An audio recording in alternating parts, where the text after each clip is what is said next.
How often do we carry old wounds into new relationships without even realizing it? And what happens when someone finally shows up for you in the way that no one else ever has? In this episode, you'll learn how Treasure Planet shows that being the person that steps up for someone when the past has burnt them can make all the difference in the world.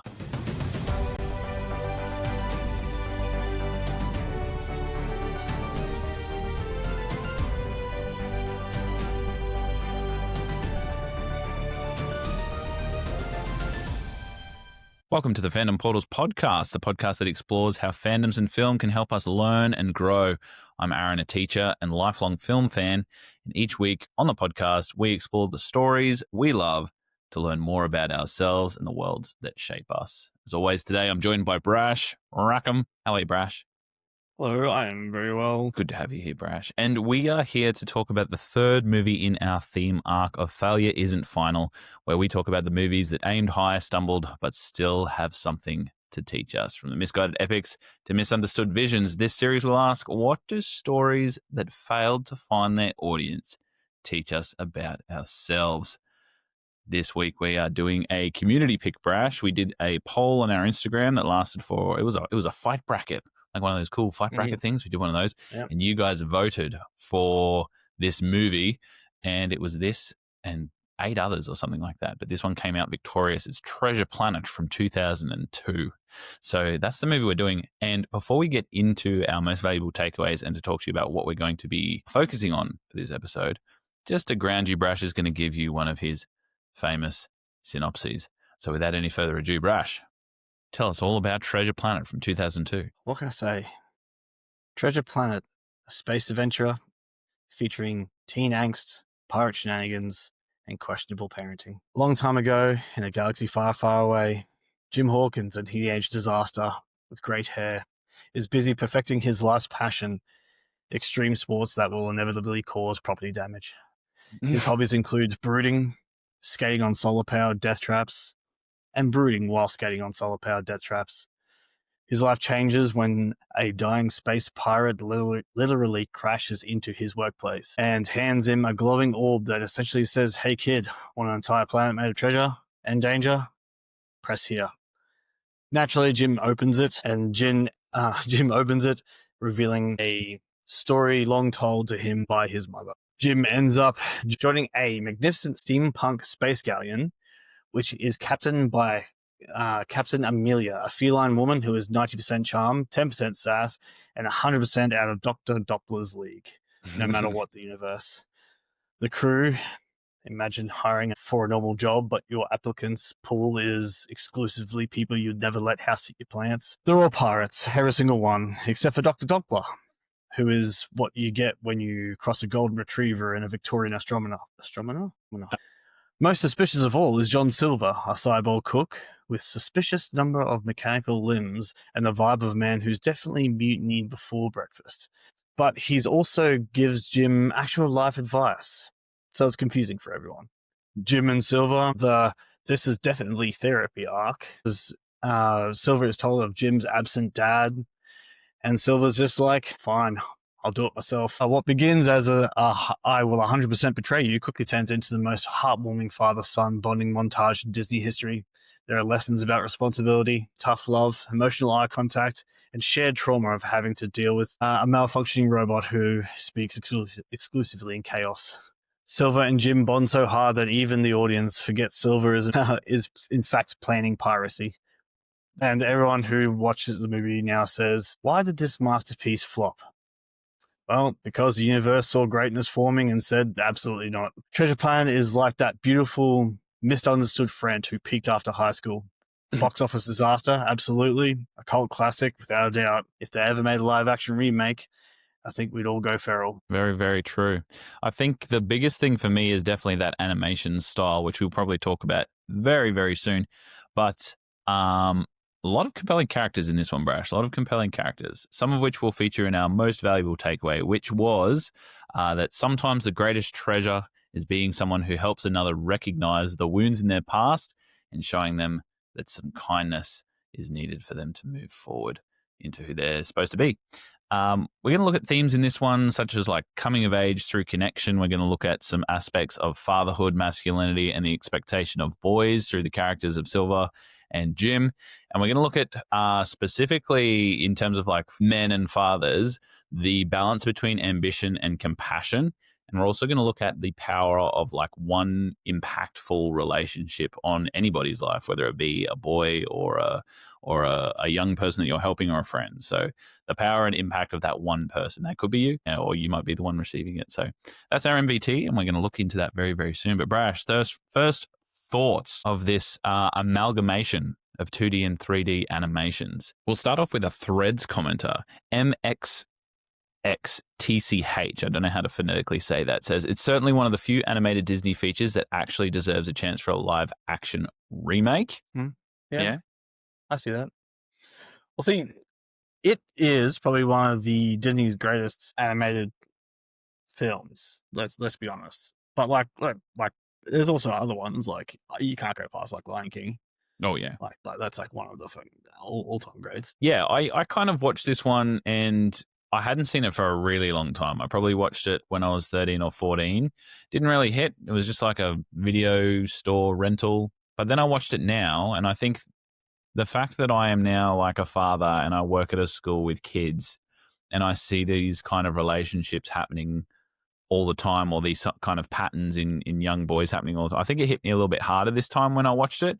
I think that it was really ambitious in 2002 to do a combination of animation styles in terms of the 2D, the 3D, and then there was also 3D CGI that was rendered to a flat piece. So all of Silver's like cogs and cyborgatry was CGI that was rendered down into a flat. Yeah, and Ben as well. He was also rendered down into the flat. But then there was also obviously the ships and some of the background were really obviously CGI, and it blended these two things pretty well together. I thought like it stood up to a 2025 viewing. But at the time, I'm not sure if that was so well received because I think Disney was moving pretty much forward into their 3D animation space after the success of like their Pixar runs of stuff. I love the, because there's sometimes it's hit and miss, but I think they did it like extremely well. Because sometimes when you blend the 2D in with the 3D, it feels really out of place. Like you're basically putting like a old 2D cartoon over a flash new 3D models like world. Yeah, But I believe I think it's more because of the color patterns they use. They were able to blend it in a lot more to make it seem a bit more seamless. And I'm really impressed with, especially when they did it back in 2000. I'm pretty impressed with what they were able to accomplish. Yeah, well, I think that especially in the character design of Silver, like have a 2D animated character like Silver with some 3D flattened elements on him, and not having it stand out so much that because if you remember the scene where he's like cooking the soup for the first time, that is everything's just impressive. It's quick, it's fluid, it blends both of those animation styles in so well, and it's like you see the intricacy of his hand and the like the expert design of that CGI animation, but then it's also obviously blended with the 2D landscape and the 2D design of Silver as well. I think that'd be the scene that I'd say to everyone to watch. Be like, that's what I mean. Like, just watch that scene, and you'll understand exactly what I'm saying. How everything they were able to like fade it and blend it all in together to make one whole cohesive like project. Yeah, I think another aspect for me that I really enjoyed about this, other than the characters and the sort of relationship dynamics and the themes present, was the mashup of pirates and space. I think that always works well. I can't think of a time when it hasn't worked well and it hasn't hit for me. But also like futuristic steampunk coexisting with a classic piece of literature such as Robert Louis Stevenson's Treasure Island. I think that whoever was sitting at the boardroom and having that discussion was just like, okay, Treasure Island, but space. It's just like that. It's never been done before, for one, but it's a genius idea. And it's only outranked by one Treasure Island adaptation, which we've spoken about before, and that is the Muppets version of the Muppet Treasure Island, which is great. But I think adding that like steampunk element of it really gave some depth to the story, rebranded it for a new audience, but also like Jim was able to be shown as having more unique sets of skills present for like a modern audience. So it made him seem youthful compared to some of the pirates that were really good at like seafaring and working on boats and stuff. Like he had that mechanical acumen about him that obviously isn't present in the literature character, but they took what was good about Jim and they built upon it by giving him that little bit extra. So I think that was something that they did really well also. And it blended well with the fact that they were using old school Disney animation and new Disney animation, pushing that together because it's almost like metaphorical. Because if you're looking at Robert Louis Stevenson's Treasure Island being written way back in the early 1900s, I don't know the exact year, but it was early. Like that's the old piece of literature, like the old 2D animation, and then blending it with the 3D animation, which is the steampunk. I think like it metaphorically fits together too. So it was pretty smart of the directors to actually go for this choice. That's Ron Clements and John Musker to blend Yeah, those two aspects. and I think it was a good choice too, because if you look at like pretty much all of the Treasure Planets, Treasure Islands, and everything in all the literature for Treasure Planet, Jim is always a like 10-year-old kid. Yep. Like he's always like really young and honestly pretty useless in all situations. So in this one, they made him like they made him older and they made him more able to I reckon, bond better with Silver because he's able to actually like do piratey things that helps them bond together Yep. and more shipfaring things that bond them together. I feel the fact that they made him older and more capable and with already a set of like his own set of skills Yeah. that made him sort of stand out more, I think, to Silver to make him want to be like, oh, he there's more to this kid than meets the eye. And that's what sort of prompts him to actually get more involved with him. Yeah, I agree. And I think that making him older is also good because you can see a range of emotional arcs from him. Like, obviously, he's the angsty, rebellious teenager when we meet him, but he's got a history before that, which we explore in Treasure Planet, which then Silver taps into in a particular way. But I think without him being a teenager, the solid arc that develops for Jim across the movie, it wouldn't be as successful because obviously the heart of the story is the relationship between Jim and Silver. But that being said, there is more to that relationship now because Jim is able to make autonomous decisions as a teenager. He's got a personality of his own. He doesn't just imprint on an adult because he's a cool pirate that does dangerous things. Like there is actually a little bit of a psychological why as why they actually start to develop this relationship and why Silver then reciprocates that in return. So I think that that was a brilliant choice as well because not only did it probably because I definitely think this movie is targeted towards boys, like a boy audience, and probably around that age group, around the like the 10 to 15, 16 sort of year level. So making that protagonist Jim older also helps in that front. It helps them relate to the primary character in Jim Hawkins as well. So I think it had a lot of things going for it, but we know that we're doing this film, Brash, because it fundamentally flopped. It was budgeted to $140 million, which was the most expensive, I'll quote, 2D animated movie that Disney's ever done to date. And worldwide box office wise, it only earned $100 million. So to Disney, including marketing as well, like a loss of quite a lot of money. They actually said that they wrote off $74 million for this movie, which is pretty significant. And I think one of the reasons for that was a lot of people have said, and some people on our threads have noted this as well, that there was a crowded Christmas holiday movie bracket. Like this came out exactly the same time as Harry Potter and the Chamber of Secrets. Yeah, I've got that And written here that it's competition with Harry Potter and the Chamber of box office domination. yeah, literally.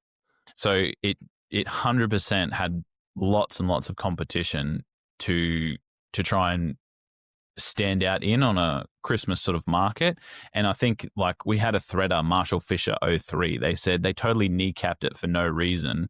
And Disney tried to push and go fully 3D, but they also released it during a time when they said that it was released during uh, Chamber of Secrets, Spider-Man 2, Revenge of the Sith. All of these movies came out this same year, 2002, and it was just like it was not destined to stand out above those franchise IPs. And I think that's a real big shame because it's definitely rose in significance and appeal as people have started to reevaluate it over time. And again, it's almost like people watched this when they were 12, grew up and started advocating for it when they were in their 20s to 30s, and then now it's getting this resurgence, which I think is great because again, it was voted by you guys, our community, as one that you wanted us to do on the podcast. So it's got some popularity there, but it did Oh, indeed flop. and I'm thinking back to it in 2012, 2002. True, yeah. I was 12. We were 12, Mm-hmm. and thinking back to those sort of days, like it was almost to the point where I think, as a sort of generation, had sort of stopped watching cartoons and were moving firmly into live action movies, whatever they equate to, like your Harry Potter's, your Lord of the Rings. And if you wanted something fantasy based, it was always like, oh, let's look for the live action rather than the animated versions. Yeah. And I think that would have, and because it wasn't very marketed very well either, I think it was that those two things of like just the time of how it was, how watching a Disney cartoon now at 12 years old as a boy seems very anti-masculine and Yeah, not the cool like thing. not the cool thing to do. Yeah, which is And funny because this then movie deals with themes like that too, which we'll exactly, get into a bit yeah. later. But But yeah, I feel like it's just the timing of it, I think, was wrong, because the directors said they weren't going to do Hercules unless they could do Treasure Planet afterwards. yeah, because this was a passion project for those Yeah, two, but they Rob wanted Clements to and do John it. Musker. They wanted to do it years beforehand. I can't remember when. I read that it was 17 years in the making, just from initial conceptual idea to actually Yeah, so premiere. it was originally pitched in 1985 during the Yeah, after production of Black Cauldron, Cauldron. that's right. Mm. But they ended up doing The Great Mouse Detective, which also I love that movie too. Banger Also, movie, love rather that. than Mm-hmm. Detective.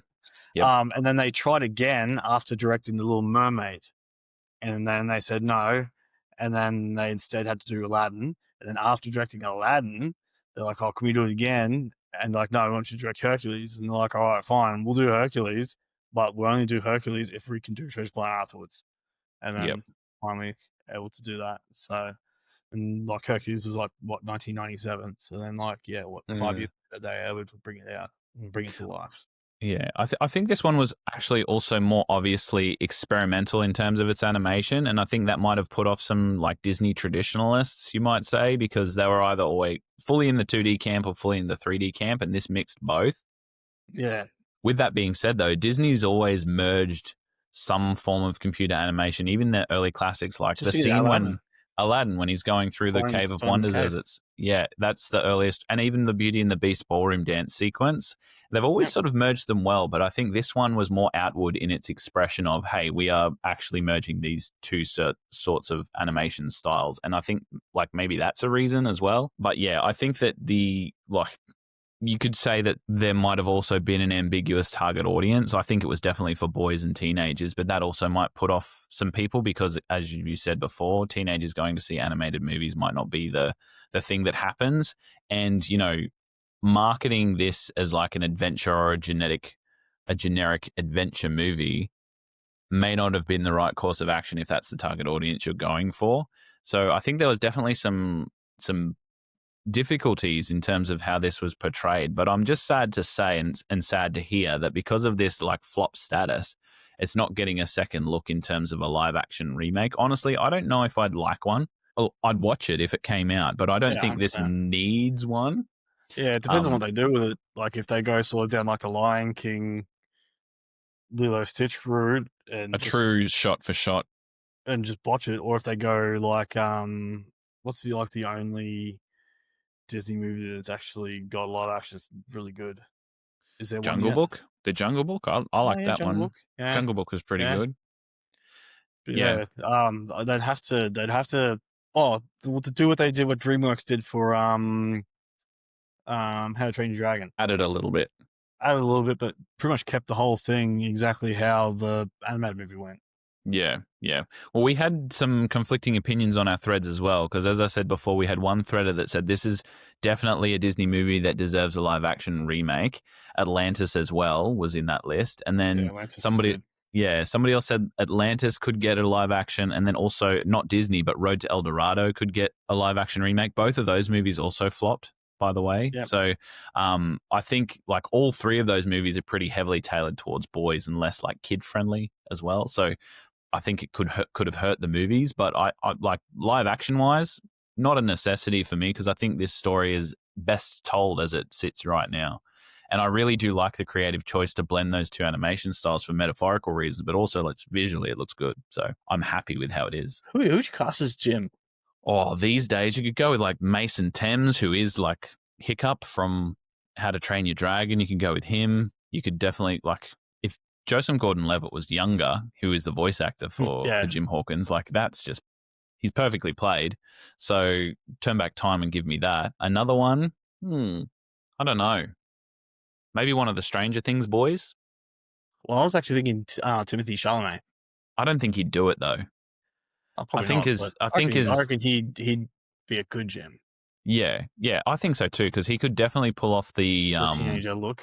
yep, and the angst as well. He's got lots Yeah. of emotional range, and he could definitely get into those sort of softer moments and pull out the emotionality too, because he's definitely a brilliant actor. But maybe Finn Wolfhard too, like he's pretty good, like from Yeah. Stranger Yeah. Things. Yeah, Finn Wolfhard. yeah, and he's got the physique too, like he's like lanky and teenage looking too. So yeah, we were talking as well just off camera before we were doing this Treasure Planet episode about the importance of the character of John Silver. And we might sort of dive into our MVT now and sort of start there. So, our MVT is sometimes the greatest treasure is being someone who helps another recognize the wounds of their past and then showing someone the kindness that they need to then move forward. And Silver does portray that role, but we said it's very difficult to portray a Long John Silver well. And we both agree that like Tim Curry in the Muppets version, absolutely phenomenal because he plays like villainous really well, but like villainous with a little bit of charm. And he also plays that tenderness really well. And all three are absolutely necessary for a Long John Silver persona. And you know this version of Long John Silver is voiced by Barry Murray, and I think he does a really good job of connecting us to the character early through the way that he speaks, obviously through pirate vernacular. But then our introduction to John Silver is him in the cook's perspective, cooking up a meal for everybody.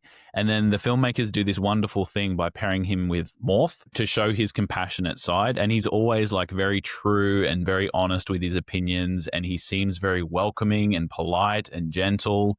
So they really like lure us into this sort of false sense of comfort with him. And I feel like Jim also felt that, obviously being very skeptical from being warned about the cyborg too. But I feel like Long John Silver is, and I've said this on our threads, I think he's one of the greatest characters ever written by Robert Louis Stevenson, but also portrayed in these movies. He has to be done right for it to be a success. So, Yeah. yeah, I can't say enough good things about Silver. Oh, yeah, 100%. The only thing I wish a bit more of is because you don't get to see too much of it, but like in the scene where he has to go full pirate, I wished it had been a bit more aggressive because even when he was going off, he was just him just yelling and barking orders. It wasn't really him. Yeah, you can sort of like it's just sort of touching on his sort of actual pirate side, Yeah, like when he tells off Scoop or whatever his name is. yeah, Scroop. Played by Michael And Wincott, by the way, who yeah, is from The Crow. He's the villain in The Crow. Insane deep voice, amazing for the character. What a character design too. Just completely villainous and scary. Go ahead, Brash. Sorry, I cut you off. yeah, no, that's fine. Yeah, but he plays the charming, swashbuckling father figure like so perfectly. Like Mm. every time he's like sitting there talking to Jim, and like even the way he speaks, you're like he talks like the old school Long John Silver with a very thick pirate vernacular. But then just the tone of voice and just the depth of voice is almost like you could almost like close your eyes and hear your own father speaking, like Yeah. sort of thing as a kid. Like he's just like that is just he was just perfect to a T. I just wish they had of somehow did more with his villainous pirate side. Yeah. Well, I think part of that is obviously because, like, it's a kid's movie for one, but for two, I feel like Long John Silver as a character and in this movie, Treasure Planet, he's a character that's in very much a lot of conflict because he's in conflict with himself. He's spent his life ambitiously seeking this treasure, which I feel like is him sort of self-validating his own importance and his worth. And in order for him to sort of get that and to fit into and to be seen as worthy, he has to be this leader of the pirates who is very boisterous, who is very menacing and fierce. And he has this reputation where everybody has to worry about the cyborg, and he goes and he like destroys the Benbow Inn, for example. And in these scenes that you see him around his pirate crew, he's very much posturing this hyper masculinity in front of the crew, and he's very much suppressing the feelings that he's having of genuine connection. Because when I first watched this movie as well, in some of the scenes when you're looking at him and he's making these genuine promises to Jim later, when he says, you know, if you give me the map, then I'll give you an equal share in the treasure. And you're sort of questioning, like, is this the genuine Silver, or is he just going to betray him? Are we waiting for a betrayal here? And I think he walks that line perfectly, but I think he does that because the message that's being portrayed here is obviously, and I think growing up as boys, me for example, you're always sort of given the message from your friend group at least, and sometimes from people's parents, you know, stay tough, do it all by yourself, be strong. Like that's the boy masculinity thing, the expectation of boys, and it's very common to this day. It's more common in various different cultural settings as well. But I don't think Silver is being his true self when he is around his pirate companions, and he says things like, you know, like he's going to do the same thing that happened to Mr. Arrow to Scroop. He's going to send him off and he always resorts to that sort of hypermasculine threats of violence, posturing a loud voice, yelling and screaming, throwing his weight around, transferring his cyborg arm into weapons, and just doing these really big threats as a means of portraying his power. But I think the true John Silver is the version that we see of him around Jim, and when he's actually having those genuine conversations. And you're right, because he is extremely attentive to Jim's needs. He takes an interest in what he likes to do. He also like is genuinely concerned when he shows that he's upset. And I think also it's because he does see an element of himself in Jim as a young man, but he also shows this vulnerability and almost unintentionally a healthy sort of masculinity for Jim as he shows that compassion. You can see him cuddling up to Moore for not being afraid to show that he really likes this cute little adorable creature. He talks about family when he's first met and how it's an old family recipe, which also strengthens the connection there. But he even like compliments Captain Amelia as well. So he says, yeah, you're as trim as a bonnie on a sloop with sails and a fresh coat of paint. And she's just like, keep that flim-flammery to yourself.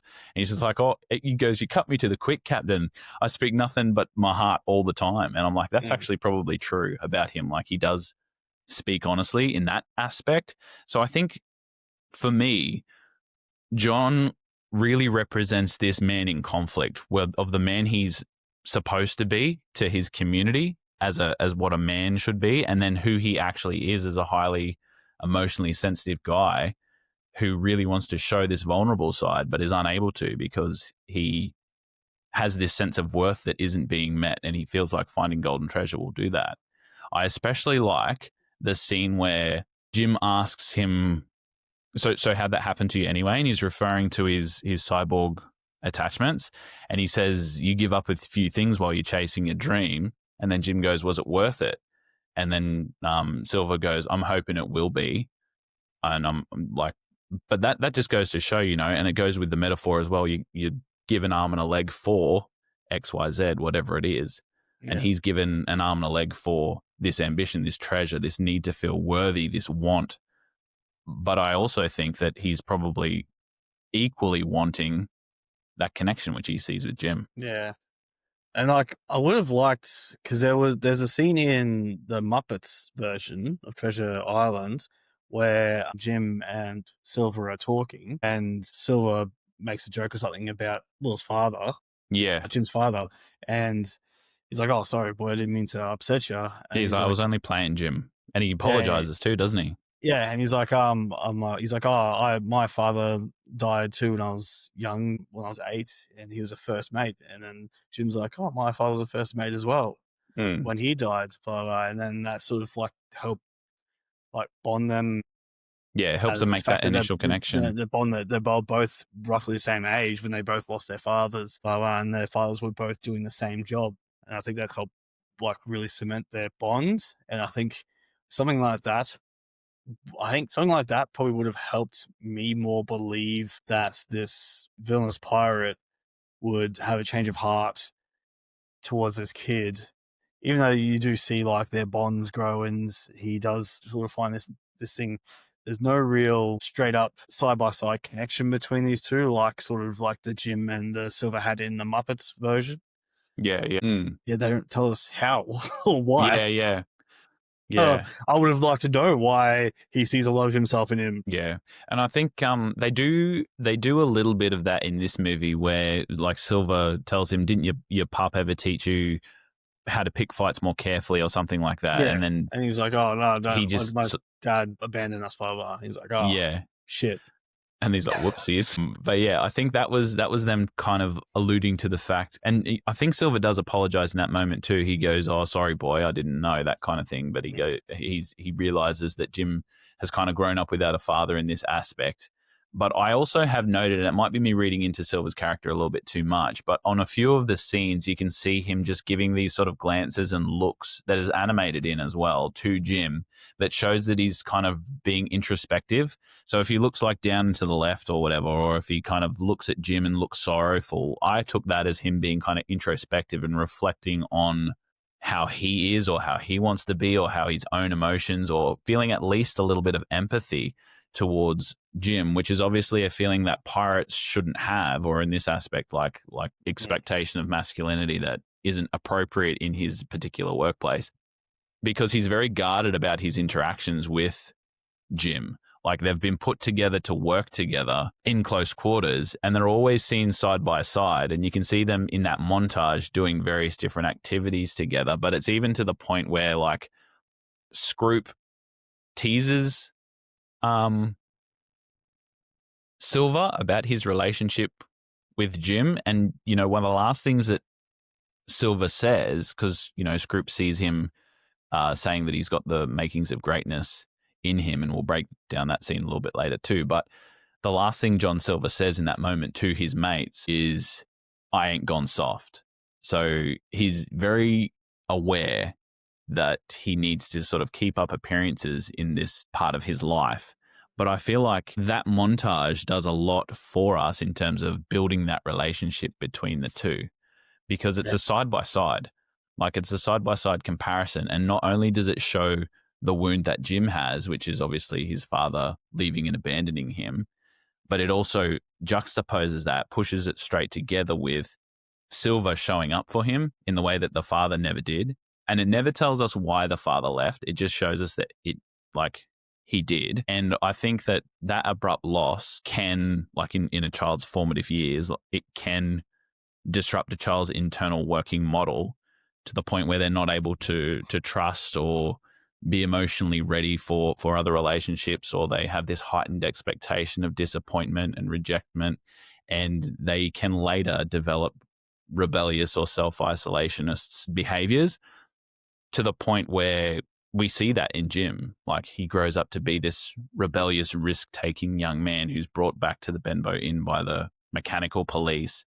And like even the last scene where he's riding his solar board, you see him like go up past through the atmosphere, metaphorical of him like breaking through the constraints of his life right now. He goes up through the atmosphere and then he like free falls down. Like that's a risk-taking behavior. And it's almost like he doesn't really care because no one's really cared about him. He's got this detachment because he has learnt that having connection is hurtful. So I think that combined with the fact that like you see the scene where he's running down the pier with his arm outstretched to a father that's going away, And then as he's like reaching out, you see a scene for scene smash cut of Jim back when he's older. And then John Silver comes back in that sloop and holds out his hand for him to come with him. Like that mashup combined with the song that was sung by the lead singer of the Goo Goo Dolls as well. Great artist. Those two things together, I think, build that emotional connection for the two characters for me. Like within that, I don't know how long it was like a minute 40 or something like that. That did everything for me in terms of me understanding why they were so close. So I think that there was a lot of emotional setup that led up to that. And I think Jim's freeze response in that also tells us, he's had a bit of a trauma reaction here. And sometimes kids will shut down and be emotionally protective after something like that. But I feel like Silver's actions after that really reflect that sort of presence that he was after. Because one thing I like thought about as well was, yes, his father left him, but it seemed like Dr. Doppler was always there as a male presence in his life. So why didn't that connection happen for Jim? And why did he attach himself to Silver? So, you got to look at the relationship sort of Dr. Doppler and Jim's mum sort of had, like when he tries to interject himself to try and help Jim away from being in trouble with the robot police. They're like, "Are you the father?" And he's like, "Oh no, I'm not." She's like, "No way." Gross. And he's like, so it was like, I don't know. Like, so that never happened. No, I don't think I don't think there was ever sort of like that. If anything, he was more like that, maybe like just an uncle, or yeah, that's a good point too. Sort of like something like that, where like he's been around for all his life, but whereas Jim's always been excited about adventure and all that kind of stuff, Doppler has always wanted to go on an adventure, but he's always been so in the books and academic that that's never really shone through. And I think that would make it a hard connection between a kid who wants adventure and excitement wouldn't really mesh with someone who's more stuck in a study and very learned. But that's also probably, though, how Jim picked up mechanical skills as well, maybe through the help of Doppler. We don't really know, but like for some reason he like must have like a natural sort of affinity for mechanics. But maybe it was the help of Doppler, maybe giving him books on them or something like that, or doing some sort of uncle-ish sort of things to help him grow in that sort of aspect is why he's so good at mechanics. Yeah, I definitely think it was Doppler who is the reason behind Jim actually being able to activate that map. I think that was definitely something influenced by him, like going through gizmos and gadgetry like that. But I think you're right in terms of like the friendly uncle or the guardian that's there. He's almost like, yes, he's a friendly presence, but Doppler is very like warm and nurturing also. And he kind of gets that from his mum as well. So it's almost like Doppler is like a second helping, you could say, or a second version of his mum. So he's got two sort of people in that sort of space for him, but he doesn't really have that person who is the hands-on, adventurous role model for him that he kind of needed. Go in the yard, play catch person. Yeah, exactly, growing up. So I think he's definitely got these isolationist sort of views, and he's got this self-reliance that you can see has developed over time because he's built his own illegal solar thing that he sails around on. Windsurfer. Yeah, solar board. Yeah, windsurfer. And, he's got these, what's the word for it? He's got these coping strategies, coping behaviors that he needs in order to move forward. And, I think some of those coping strategies he may or may not have observed from Sarah, his mother. Like you can see her just like emotionally suppressing it. And she's always like a hard worker. So maybe you could infer that she kind of swept it under the rug and like hold it together and do it all for Jim. But research shows that talking about and expressing your emotions in a healthy way and feeling them when you feel them and talking them through with kids at age appropriate levels is actually helpful for getting through things in that way. So like Sarah's silent tears, although well-intentioned, may or may not have forced Jim to learn that suppressing those emotions is the way you get through hard times, until he kind of like ends up meeting Silver, who's very much like a heart on his sleeve kind of guy. And you can see him like very happy. He'll express himself happily as they're engaging in communal activities. And like you can see this in kids all the time. Like sometimes in like a work setting, you can see them young boys that are extremely vulnerable are usually the most brazen and show the most bravado in the yard. And like, it's not a one-to-one case, but sometimes that is a connection, and you can see them either disengaged or sometimes they're clingy with a trusted adult. Sometimes they overreact to like discipline as well because they scan for signs all the time when they have this sort of interaction that others will leave or others will hurt them, or connection is tricky and difficult. But most of the time it's like risk seeking or risk taking behaviors as well. So I think that through this movie, obviously we see that scene through the mashup, but then we also see John Silver sort of coming through and being, it's almost like a one for one. It doesn't, Jim's story doesn't really start with adventure. It starts with learning that the people that need him most, or that he needs most, doesn't really choose to stay. So that scars him and shapes him for the rest of the movie. And his relationship with Silver slowly builds to fixing that. Yeah, because like I think one of my favorite, well, besides Amelia, because I think Amelia's like my favorite character. Actually, she is just so quick witted and funny, and just Yeah, like Emma Thompson voices her so well so too. good, I just so love that she good. brought her sort of British vernaculars Yeah, into it as well. She's like, "Oh, I'll have a spot of tea and I'll be fine," after she yeah, takes like a massive cannon bullet. yeah. It's all Nothing to absolutely worry about. fantastic. But Jim's mother Sarah, her character is I've grown up with a lot of strong women, including like my mother, um and I see actually a lot of Sarah in my own mother.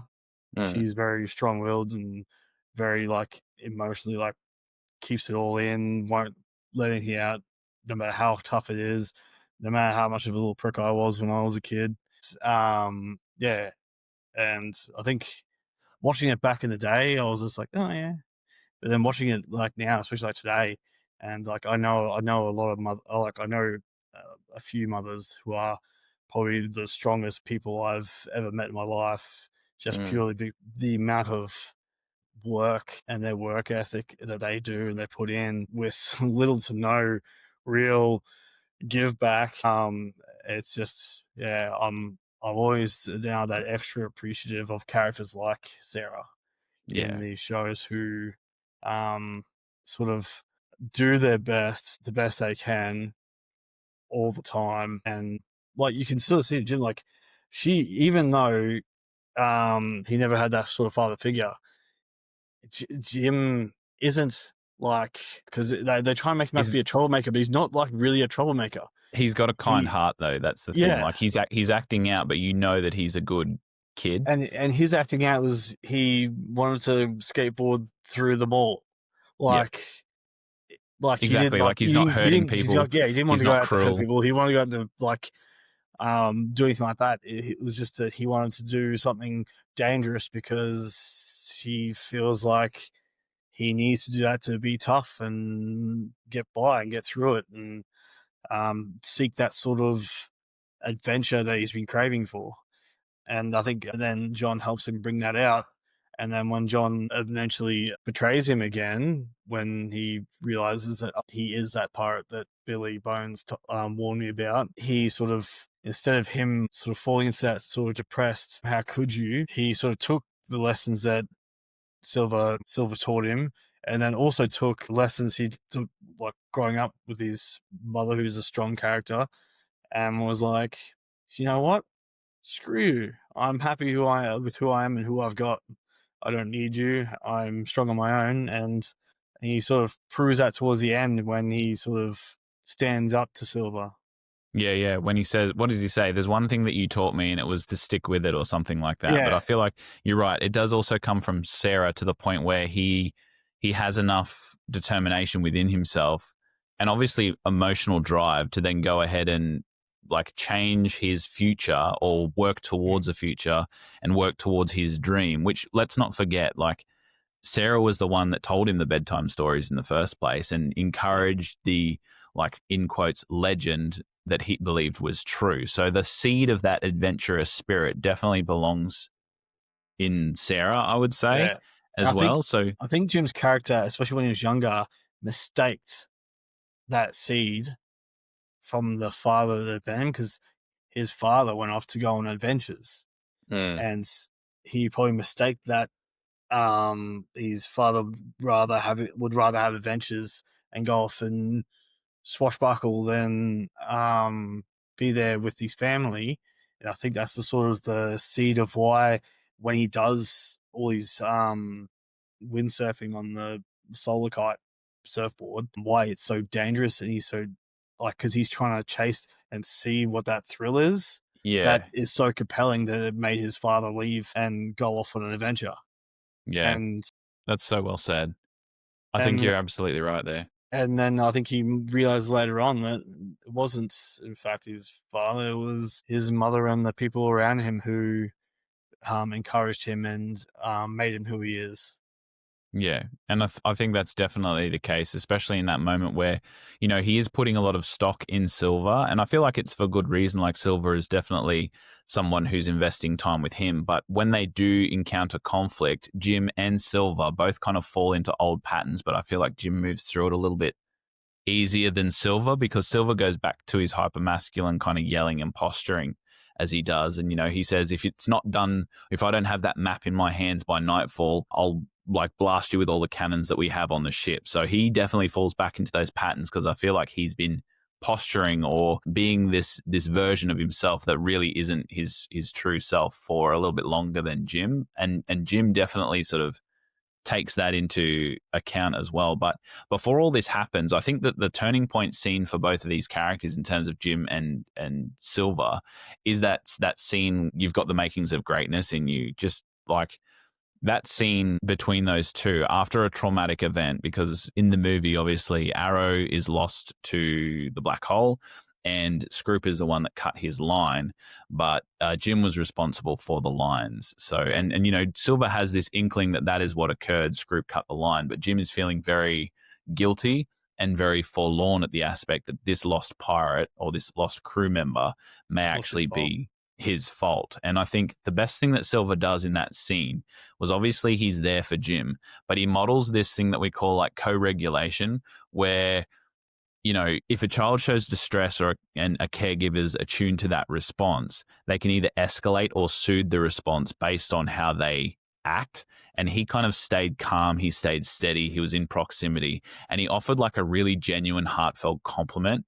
And it kind of affirmed everything that Jim kind of believed about him that was instilled by Sarah in the first place. And it was something that he needed to hear, and obviously by someone he respects. And as we talked about before, Jim is this hyper vigilant character who's very attuned to feeling disappointment from connection from others as a result of this kind of wound that he has. And Silver saying that affirms that belief, and he slowly starts to open up to the point where, like, the moment for me was when he rests his head on his belly, and he was just like, he's a boy that needed comfort, and he got comfort from Silver, and Silver's like, what the heck is this? Like, what do I do here? And he like hugged him, and they had that moment of like connection. But the best part about it was that Silver doesn't try to be perfect. Like, he just did what he thought was right in that moment and did what he felt would be good for this boy that he's soft with. And it was actually exactly what he needed. So I think the lesson, and something I need to learn as well about being a father, is I always try to be this perfect example or this perfect representation of a dad, so my kids can see me being a good man or a good person or good to my partner Kalia, so they can model that in their own life. But I think what I learnt from this movie and from watching Silver is that he makes mistakes. Yes, he's not perfect, but he always tries his best, for one. And then for two, he's emotionally available and ready and responsive in a way that is needed when required. So it's not about being perfect. It's more about being present with Showing your up. time and, yeah, showing up emotionally as well. So I think that that was the turning point of resilience for Jim, because after that, he sort of, his possibilities expand. And you can see it happen in my workplace too, when you have these kids that really just don't want to connect, don't want to engage with the learning. There's like things you can do in terms of like building trust with that kid is the biggest thing that you can do. So that doesn't have to be like big grand gestures. It's micro connections over an extended period of time. So it's like 2 to 3 positive interactions a week you could do. So instead of like it might be the kid that's always in trouble for one, but if you're the person that always talks to him about how his footy game went on the weekend, whether he's been a good kid or whether he has showed some behaviors that aren't what is acceptable, whether you are still the person that talks to him about footy, whether he does that or he doesn't, it shows that you are invested with that child based on their identity, not on their behavior. And that's exactly what that child needs in order to then open up and then create those opportunities for agency and like meaningful strength-based relationships that provide them with learning opportunities for the future, but also to get a little faith back in the people within a system that they may have seen lots of them treat them in a different way, for example. So I think that's what Silver does too in that montage where he's like teaching him how to tie a knot, peeling potatoes together while they're just sitting next to one another. And then, yeah, creating those opportunities as well for like for Jim to connect through a shared activity, but also for him to show his, what's the word, prowess or skill. Because you know how he's like teaching him how to ride that longboat and then he just takes the reins and goes. Yeah. So I think that's really important in that aspect of why Silver unintentionally connected with Jim in the way that he exactly needed when all he did was kind of be himself. And I also like in that scene because he praises his identity, not his performance. So he says to him, and you can do this with kids as well. You can say like, praise them for how thoughtful they are, or praise them that they're being generous or kind, instead of like you won the race. You could say, oh, I really like the effort that you put in. And I think Silver does that when he says you have the makings of greatness in you. And then later on he says, look at you shining like a solar flare or something like that. Solar fire. Yeah, yeah. So he's commenting on the things that make Jim's identity who he is, not based on whether he's a good pirate or whether he's a good sailor. He cares for him whether he makes a mistake or he feels about him the exact same way. So I think that was probably my favorite scene in the movie, and it's definitely a famous one. You see it going through the rounds all the time. All right, and that's also shows just how impactful one trusting relationship can be for an individual as well. And that could be a friend, it could be a child, it could be somebody your own age, it could be an elder as well. And it's just, yeah, that faith that he had in him and to be there when he needed him was exactly what he needed. So I think the last scene that I kind of want to talk about in Jim and Silver's relationship is their goodbye scene at the end. And I know you, like, what are your thoughts on this? Because you said you didn't really like it because it felt a little bit rushed, but I'm talking specifically about No, I don't mind. them saying goodbye. I don't mind them saying their goodbye sort of scene because that seemed like on point. Because it's basically as soon as they go back to the ship, he's like, oh, "I'm out here before I'm in the jail." So and that it was just after that it seemed rushed. Like there was no sort of explanation or no montage. It was just them all just going back to this newly built building where people are pregnant and had kids. Oh, and right. Yeah. like it just had just like jump forward however long that was, and it was just a bit too quick for me. I would have liked to see like maybe like the building under like a montage, like the building being reconstructed, or maybe like Amelia and the doctor getting married or something. But the Silver and the Jim sort of parting was, I think, was pretty spot on with how even the movies went, where Yeah. Jim helps him escape or lets him escape, and he sails off in the sunset, and he calls back wishing him all the best and everything like that, and he'll see him around the solar system and takes off. Yeah, well, I So think that for me, that's like for Jim, he experiences that departure again with a father figure, you could say, but this time it's like it's a departure and it's not like a betrayal. So yeah, it's the difference there well, lies this in one the it's a fact. goodbye. Yeah, yeah, and there is a secure attachment between those two now as well because they've shown up for each other during an experience where obviously they'd relied on one another, and Jim was consciously chosen by Silver. Like if you flash back to the scene where he's literally choosing between the gold or Jim, like obviously it's a Disney movie, he's not going to let Jim fall to his death, and Silver goes off with the gold. Like what a vicious ending that would be for kids Well, to watch, but I'd like to point out that I do also equivalate the fact how much Silver ends up liking Jim to Morph as well. yeah, because it was Morph who like sort of nudged him when he was like, hold on to the sloop to say, hey, Jim's in trouble. And then he sort of like turned and his eye little cyborg eye to spot Yeah, him and goes, damn, and then has to make a decision. Because if Morph hadn't tapped him on the shoulder, he would have just been there holding on to the ship and Jim could have fallen and he wouldn't even noticed. yeah, But it was that more because I think Morph was sort of like their tether in a way. yeah. And also, I feel like metaphorically, they kind of conscience toward each other.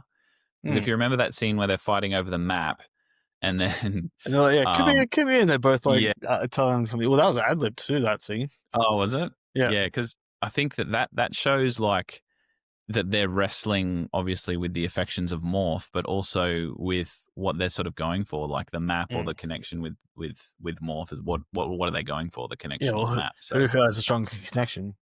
yeah, yeah, and that's who Morph would have gone for because that's all he cares about. He's not a little being that benefits from gold at all. But I think like Silver holding on to that barge of gold with his mechanical cyborg arm and then reaching out to Jim with his normal alien arm, like humanoid arm, and that's metaphorical too because you can look at it like it is a cold and calculating choice to go for the gold, just like his cyborg arm, and it is a Nice. warm and human and feeling based choice to go for Jim. And obviously, he tries to do Do both. both. And you can see him looking both ways and obviously pained by it. And he goes, what sort of fool am I? And he goes and he gets to Jim. But, you know, even before that, I kind of knew that that was the decision he's going to make because he had the opportunity to get the map multiple times. Like he had Jim lined up in his sights. He could have taken a shot at him. He didn't even try. And you can see him like look away and be like, ah, damn it. Because so you knew, like as soon as Jim was in trouble, he was going to go for that. So I think Silver all along knew that that relationship was more important than the gold, which I think is a really great revelation for him because obviously he's lost so much, an arm and a leg. But in his later life through meeting Jim, he learned that the connection was the real prize over the actual treasure. So yeah, I think that like reward is never found in the treasure that we chase. I think it's more in the people that we choose. And that was exemplified in the end scene as well. But I like it because Jim starts to show more signs that he is kind of repairing as well. So he has reduced defensive behaviors. He has those subtle acts of trust where he will let Silver go. You can see him also you could say healthier risk taking because he does go and then try to join the guard or whatever it is. And You know, like the Royal Space Navy. yeah, yeah. And you can see this in kids too when you're sort of trying to work with them, when you're starting to see that repair occurring, they might show care in disguised ways.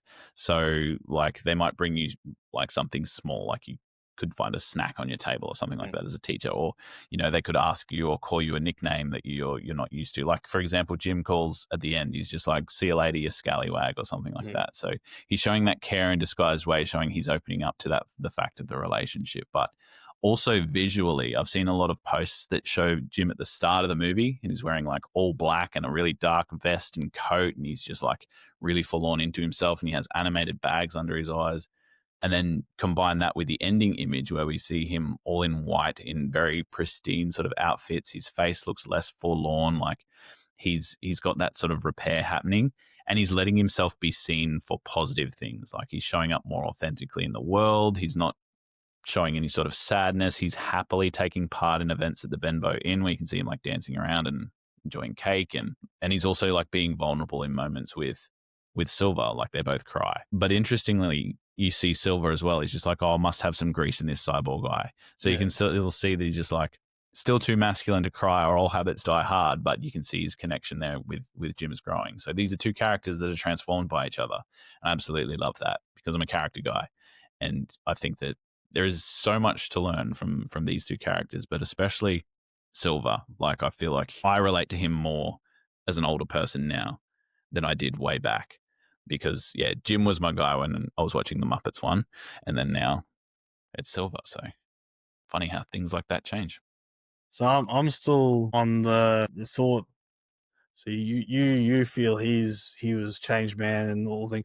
I still am on the side of he was always a pirate. He was always a bastard, and he did eventually care for Jim, in a way of like it was like a son he never had, but more so to try and because he's always like, "Come with me, lad. Yeah, like to Join reach his me." own means. Yeah, like for his own end, and like Yeah. why not have the treasure and have your little comfort pet son with you as well?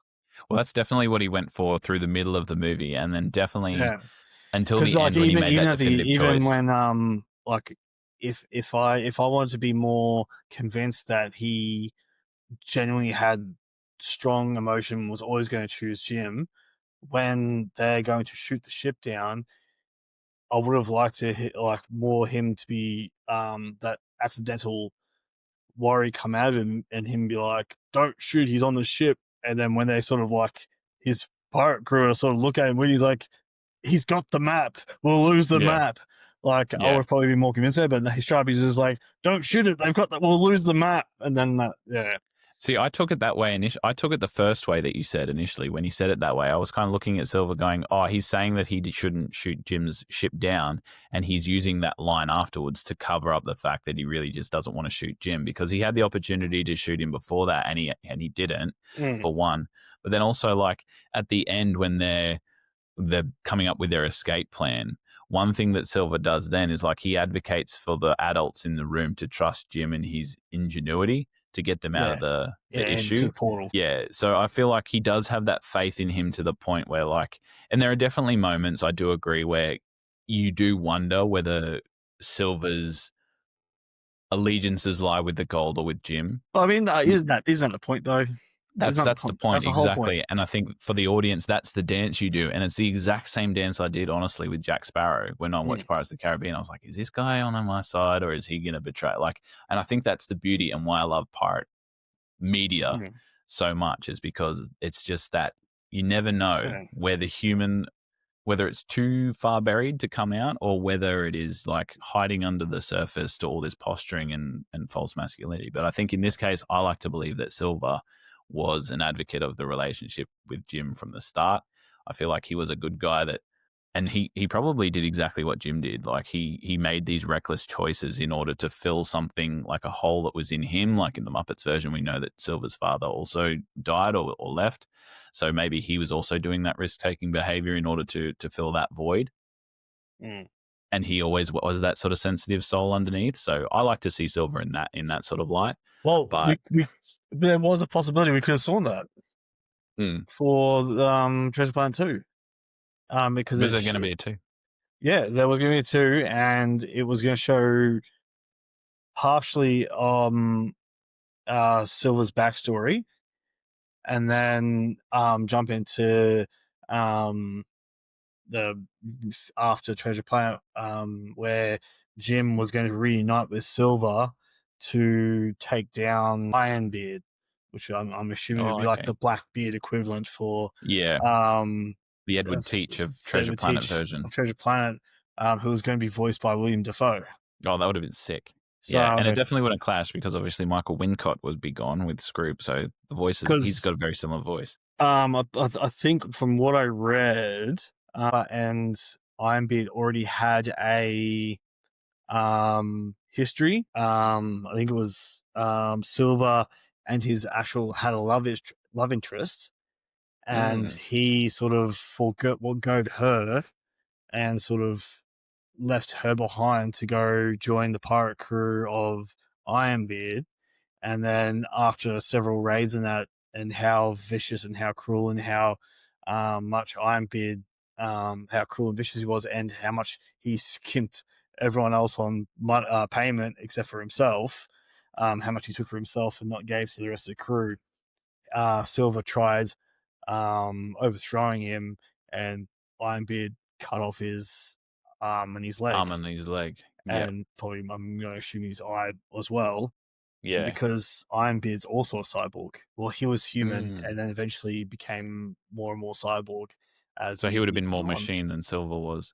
Yeah, yeah, and then but he sort of made Silver become part machine as well. But one thing that is also a thing that movie makers do is they position two characters to be the opposites of each other to show the growth of one. So if you're looking at Silver compared with Scroop, for example, Scroop is obviously the pirate's pirate who is extremely aggressive, extremely threatening, extremely like masculine to the point where he is just really violent in his sort Ruthless, of absolutely mannerisms, ruthless. ruthless, yeah, fearsome as well, and he has power due to that fear factor that he does.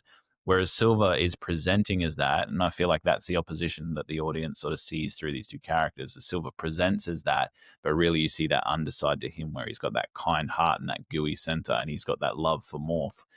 Scroop, on the other hand, absolutely would never do that, and he would only because whenever Scroop did it, like remember when he said that we've lost Mr. Arrow, and you could see him Mm. almost going to the captain in crocodile Cheers. tears or lobster tears, and you're just like, what a load of crap! Like that's Yeah, completely like that. I never felt that way with Silver's interaction. There was almost like a oh, is it or is it not? But when you looked at Scroop, it was always this has an agenda behind it. He yeah. has a definite gold based agenda. He's here for the money. There is nothing that he cares about more than that. Because, yeah. And I Well, feel like that positioning is what moved me towards Silver being more good than Pirate. well, if you look at Silver in other media too, like take Black Sails for instance, in that he's very charming. He's good with his words. He's good at storytelling and all that kind of jazz. But he was never really a pirate. He was never really like a vicious, stalwart, sailing, Expert. or like a violent person. Mm. So like if he needed to, he would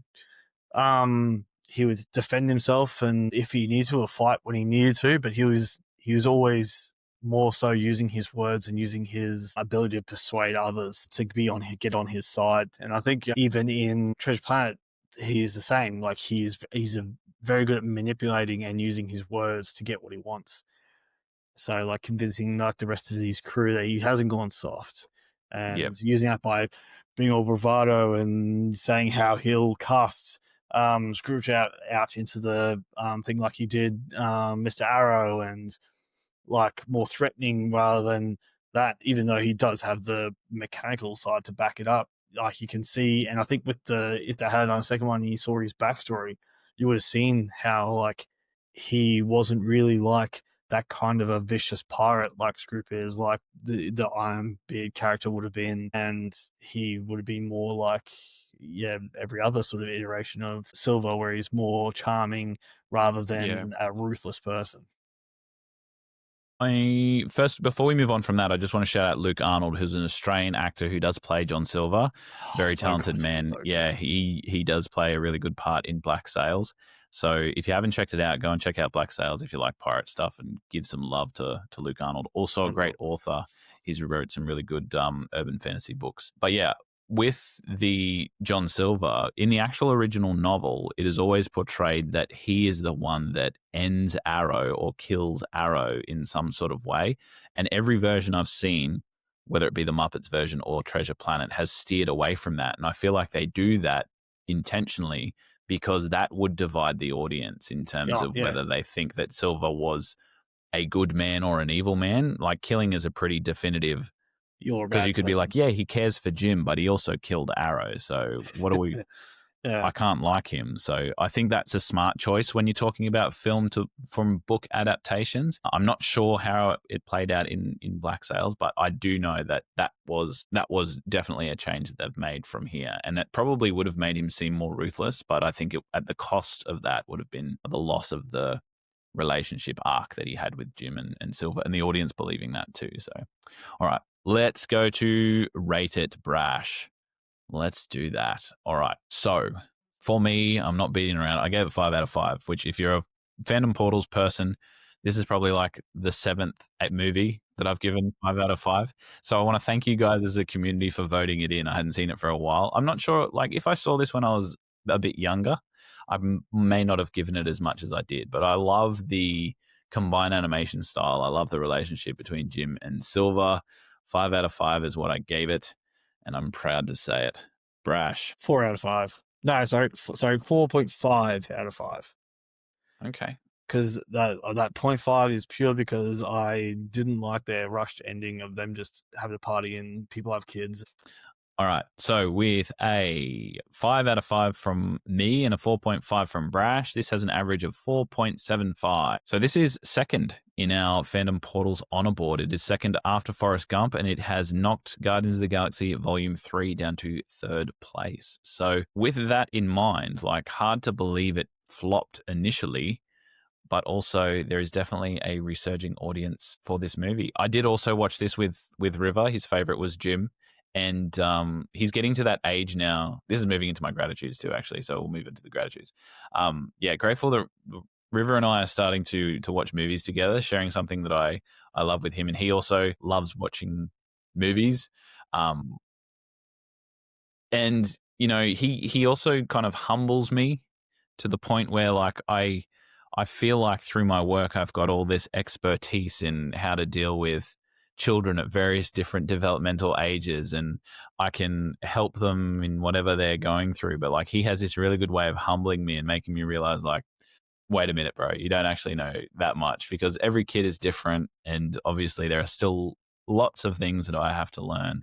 He helps me grow. He's unashamedly himself all the time. He's so joyful, and you know, he's at that stage where he was asking questions through the movie, which I know is like annoying for people, but he was asking all of the right questions. Like, he was saying, like, is Jim's mum going to go on the ship too? And I was like, probably not. Yeah. But and then at the end, like, he said, why isn't Silver staying with Jim? So I was like, okay, it's like he's actually getting this. And I was like, how do I explain this to a 4-year-old? But If he yeah, had stayed, he'd have to go to prison. yeah. Well, I said that, and he's like, and then the next question came, which was, what's prison? I was like, okay, here we are. So yeah, I'm grateful for my son, and I think that's kind of relevant for the episode that we did, but also, like, not just the fact that I can watch movies with him, but the fact that he challenges me every day in a very good way. He helps me grow, and I'm so proud to be his dad, and I'm so glad that he's my son. All right. That's been our episode, ladies and gentlemen, boys and girls, on Treasure Planet. Thank you so much for that community pick. If you want to engage in those community picks, we've decided to do more of those. There is going to be one coming up for our Christmas episode. We're going to let you decide which Christmas movie we do. So go ahead and join our Instagram, which is at Fandom Portals. We do them all on there. A lot of the comments that we read out come from threads, so definitely come and be a part of our community, and yeah, join the fun. Last year we did Red One. It was Brash's first ever episode on, and we just picked that one. It wasn't a community one, and it's yeah, it was a good way to kick off. But we want your Christmas recommendations. That is definitely for sure. So that would be greatly appreciated if you came and joined us on our socials. Next week, however, we are going to be looking at the final film in our arc, which is Failure Isn't Final, and it is another community pick, another movie that flopped. It is Batman and Robin, the one with George Clooney. You guys picked this one out over another 8 movies. It was definitely the one that came out on top. This one here technically didn't flop, but it was definitely under-received and killed the franchise. So I think it definitely fits in our theme arc of Failure Isn't Final. That's me signing off. Make sure you tune in for that episode and join us on socials if you want to hear from us in between. Keep learning, keep growing, and keep loving fandoms and film. Peace and love.